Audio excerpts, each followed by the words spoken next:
श्री शिवाय नमस्तुभ्यम। हर हर महादेव। उत्तर प्रदेश के मैनपुरी के वनखंडेश्वर धाम खरपरी में गुरुजी पंडित प्रदीप मिश्रा जी के द्वारा तप श्री महाप्राण कथा के 25 जुलाई मतलब चौथे दिन की कथा आज पूर्ण हो चुकी है।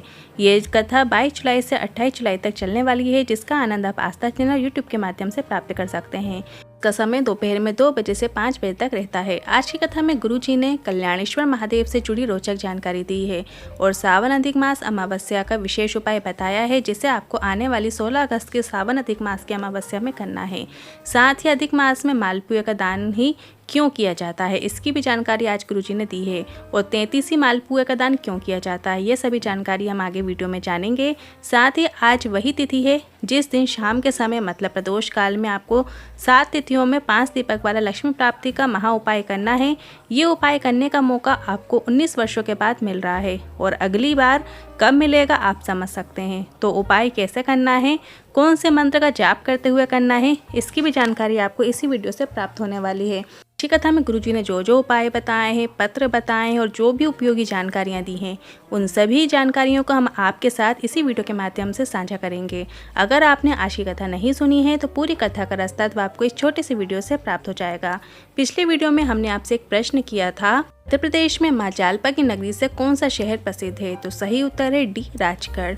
और आज का प्रश्न इस प्रकार है, माता सती को किसने जन्म दिया, उनकी माता का क्या नाम है, जिसके ऑप्शंस इस प्रकार हैं, ए धन्या, बी मैना, सी आसिकनी, डी प्रसूति। आप इस प्रश्न का उत्तर कमेंट के जरिए हमें भेज सकते हैं और हम इस प्रश्न का उत्तर कल के वीडियो में आपको बताएंगे। तो बढ़ते हैं आज की कथा की पहली जानकारी की ओर। गुरुजी की जो अगली 3 नई श्री महापुराण कथाओं की जानकारी इस प्रकार है। 1 अगस्त से 7 अगस्त तक रायपुर में होने वाली कथा है, जिसका एड्रेस इस प्रकार है, दशहरा मैदान, तिलड़ा, नेवड़ा, रायपुर, छत्तीसगढ़। इस कथा का नाम कावड़ शिव महापुराण कथा है। 10 अगस्त से 14 अगस्त दतिया मध्य प्रदेश में पार्थिव लिंग शिव महापुराण कथा है। एड्रेस की जानकारी आपको 8 अगस्त तक दे देंगे। और 19 से 23 अगस्त राजगढ़ मध्य प्रदेश में होगी। माँ जालपा के पावन चरणों में ये कथा रहेगी। इस कथा का एड्रेस की जानकारी भी आपको 15 अगस्त तक प्राप्त हो जाएगी। दतिया और राजगढ़ दोनों मध्य प्रदेश के डिस्ट्रिक्ट हैं और यहाँ दोनों जगह पहले कथा नहीं थी, पर विजयनगर, अजमेर और सुवासरा MP की कथा रद्द होने की वजह से ये दोनों कथाओं का सृजन हो पाया है। बढ़ते हैं आज की कथा की दूसरी जानकारी की ओर। कल किसी ने प्रश्न लिखकर सीहोर भेजा था कि ये भगवान का पशुपतिनाथ व्रत तो पशुओं के लिए होना चाहिए, तो यह व्रत मनुष्य क्यों कर रहे हैं। 84 लाख योनियों में सबसे आखिरी योनि है मनुष्य की योनि। उससे पहले मनुष्य सांप, हाथी, शेर, गाय, बिच्छू, जुआ सब कुछ बन चुका है, पर मनुष्य में इन 84 लाख योनियों के एक एक गुण भरे हुए हैं। जितना सांप जहर नहीं उगलता उतना मनुष्य अपनी जुबान से उगल देता है। जितना शेर नहीं खाता उतना मनुष्य प्रॉपर्टी और पैसा खा जाता है। तो सभी जीव जंतुओं के गुण विद्यमान होते हैं। तो पशुपतिनाथ व्रत करने से 84 लाख योनियों को जो अवगुण आपके अंदर भरे होते हैं उनका नाश हो जाता है और महादेव तुम्हारा हाथ थाम लेते हैं। बढ़ते हैं आज की कथा की तीसरी जानकारी की ओर। रेखा पांडे जी पत्र लेकर आई, मुझे स्तन कैंसर की गठान हो गई थी, तो डॉक्टर ने ऑपरेशन की बोल दिया। मेरा ऑपरेशन हो गया और उसके बाद फिर से मुझे कैंसर हो गया। तब हम दूसरे शहर जा रहे थे डॉक्टर को चेकअप कराने, तो रास्ते में हमारी फाइल गिर गई और उसमें 10,000 रुपये थे, वो भी गिर गए। इसके बाद डॉक्टर को क्या बताएं, बहुत परेशान हो गए क्योंकि हमारे पास रिपोर्ट भी नहीं थी, तो हम डॉक्टर को चेकअप भी कैसे कराएं। और मेरे बाबा से बोल दिया आपका पशुपतिनाथ व्रत किया है, फाइल क्यों नहीं मिल रही है। बस थोड़ी देर बाद एक व्यक्ति का फ़ोन आया और उसने हमें कहा आपकी फ़ाइल हमें मिली है और आपके 10,000 भी हैं, आकर ले जाओ। तो हमने वो फ़ाइल लेकर डॉक्टर को दिखाई तो मेरा कैंसर समाप्त हो चुका था। अब वो फ़ाइल किसने ली, किसने दी और मेरी समस्या का कैसे अंत हुआ, कुछ समझ नहीं आया। भोले बाबा की कृपा है, उसी का आभार व्यक्त करने कथा पंडाल में आई हूँ। बढ़ते हैं आज की कथा की चौथी जानकारी की ओर। इस पंडाल में एक लड़का आया हुआ है, मथुरा के नज़दीक का। उसने कंपटीशन का एग्ज़ाम कोई दिया है और उसने अलवर की कथा में विनती करके गया था कि मेरी नौकरी लग जाए और बोलकर गया था सीहोर वाले महाराज कहते हैं कथा पंडाल में जो मांगो वो बाबा 3 माह में प्रदान कर देते हैं, पर मेरा रिजल्ट जल्दी आने वाला है, बाबा आपको संभालना है। तो उसकी नौकरी लग गई है, शिव की कृपा उसे कुछ दिनों में ही प्राप्त हो गई है। बढ़ते हैं आज की कथा की 5वीं जानकारी की ओर। कल आपको कथा में कहा था, गुरुजी ने कहा कि अधिक मास का विराम और वापिस सावन का महीना लगेगा, तो उस समय एक कनेर का पुष्प अगर कोई भूलवश भी शिवलिंग पर अर्पित कर देता है, समर्पित कर देता है, तो भी महादेव तुम्हारी मनोकामना पूरी कर देते हैं। अब ये कनेर के पुष्प वाला उपाय आपको सावन अधिक मास की अमावस्या के दिन करना है, जो कि 16 अगस्त को है।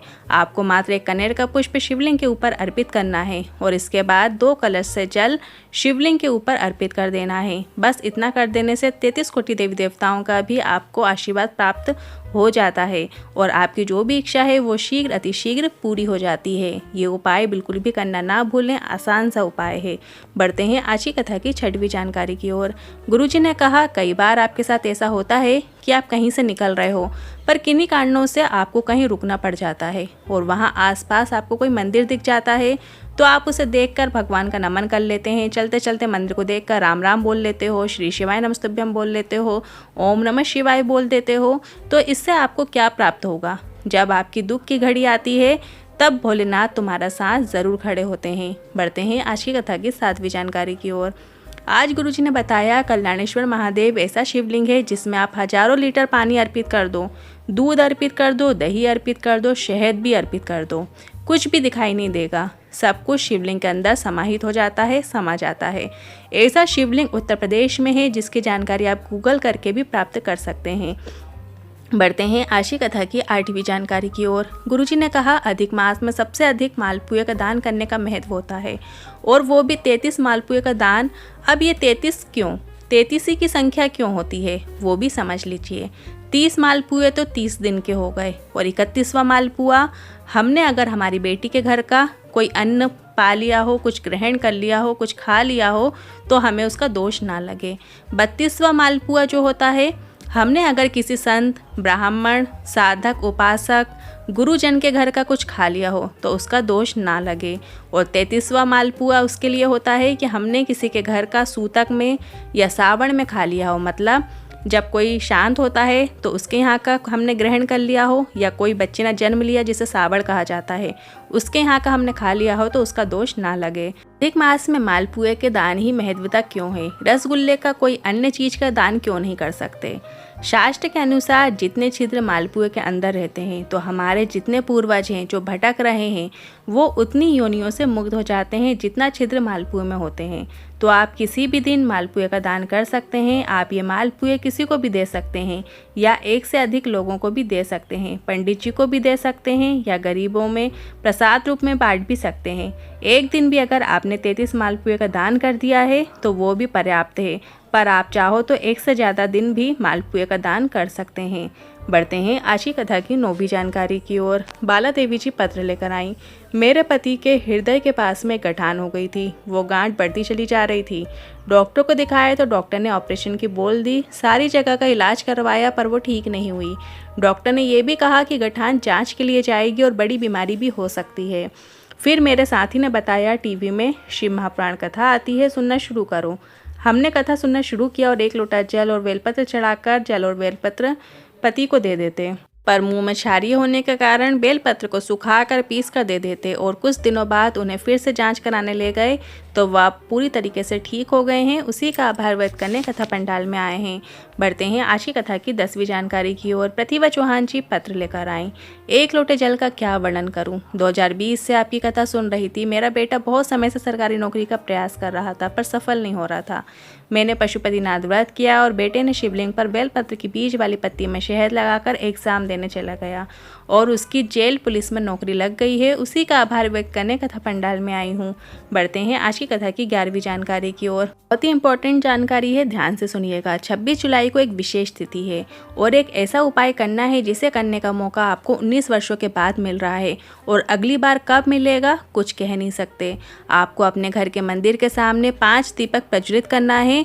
अब आप आटे के दीपक या मिट्टी के दीपक या जो भी दीपक आपके पास हो उनका उपयोग कर सकते हैं और इसमें आपको घी का उपयोग करना है। पूरे दिए आपको घी के ही बनाना है। गुरुजी ने वैसे बताया तो नहीं कि कौन सी बाती का उपयोग करना है, पर आप लंबी बाती का उपयोग कर सकते हैं क्योंकि धन प्राप्ति के लिए लंबी बाती का उपयोग किया जाता है। 5 दीपक आपको अपने घर के मंदिर के सामने रखकर प्रज्वलित करना है और ये 5 दीपक आपको अपने घर के बाहर रख देना है। जैसे आप दीपावली में रखते हैं उसी तरह रखें। आप चाहो तो 1 दीपक घर के मंदिर में भी छोड़ सकते हैं और बाकी के 4 दीपक रख सकते हैं। बस इतना ही करना होता है। उपाय करते समय आप श्री शिवाय नमस्तुभ्यम या हरे कृष्णा या ओम नमो भगवते वासुदेवाय मंत्र का भी जाप कर सकते हैं। बस आपको इतना ही करना है। ये दीपक आपको 7 तिथियों में प्रज्वलित करना है, जो कि इस प्रकार हैं। सावन अधिक मास की पंचमी तिथि, अष्टमी तिथि, एकादशी तिथि, प्रदोष, पूर्णिमा, अमावस्या और शिवरात्रि में। और दीपक आपको शाम के समय मतलब प्रदोष काल के समय प्रज्वलित करना है। इन 7 तिथियों में आपको अपने घर में ही 5 दीपक प्रज्वलित करना है। और किन्हीं कारणों से आप सिर्फ एक तिथि में कर पाते हो तो वो भी निराश ना होइए, तब भी आपको शिव जी और विष्णु जी की विशेष कृपा अवश्य ही प्राप्त होगी। और आपके घर में कभी भी धन संपदा की कमी नहीं होती है और घर से बीमारियां दूर होती हैं। आज की वीडियो से संबंधित यदि आपके मन में कोई सवाल या क्वेश्चन है तो आप कमेंट बॉक्स के जरिए पूछ सकते हैं। वीडियो थोड़ा भी उपयोगी लगा हो तो वीडियो को लाइक करके चैनल को सब्सक्राइब जरूर कीजिएगा। हर हर महादेव।